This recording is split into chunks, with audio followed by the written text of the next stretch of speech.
آپ جانتے ہیں کہ جب آپ خدا کے کلام کو سمجھ نہیں پاتے، جب یہ محسوس ہوتا ہے کہ وہ اس کے ذریعے بات نہیں کر رہا کیونکہ آپ اور اس کے درمیان کچھ ٹھیک نہیں ہے، یہ بالکل ایسا ہی ہے جو یرمیہ 23:22 میں کہتا ہے، لیکن اگر وہ میری مجلس میں شامل ہوتے تو میری باتیں میرے لوگوں کو سناتے اور ان کو ان کی بری راہ سے اور ان کے کاموں کی برائی سے باز رکھتے۔ زندگی میں اس سے بہتر کوئی چیز نہیں ہے کہ صبح اٹھ کر یہ جان لیں کہ آپ خدا کے ساتھ ٹھیک ہیں، یہ جانتے ہوئے کہ آپ اس کے ساتھ چل رہے ہیں۔ بستر پر جائیں۔ دیکھیں شیطان آپ کو آپ کی زندگی کا سب سے بڑا سودا پیش کر سکتا ہے، اسے مت لیں، اس کی سرزش کریں۔ اب یہ گواہی دیکھیں اور برکت پائیں۔ آپ کو کیا ہوا؟ میری پیٹھ، میرا گھٹنا اور پاؤں آج یہاں کیسے پہنچی؟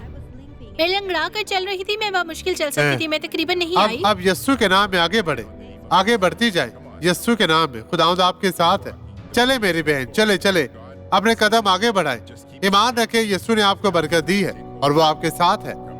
واپس آئیں، واپس آئیں، اب واپس آئیں، تیزی سے واپس آئیں۔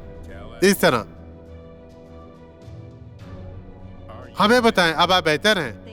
خدا کا شکر ہے، میں آج اپنا علاج کے لیے آئی تھی۔ اور میں اب ٹھیک دیکھیں ہوں۔ یہاں میں یہاں آئی تھی، دیکھیں اٹھا سکتی ہوں، خدا کا پھر شکر آگے ہے۔ بڑھیں، آگے بڑھیں، ابھی بھاگے، آپ آزاد ہیں۔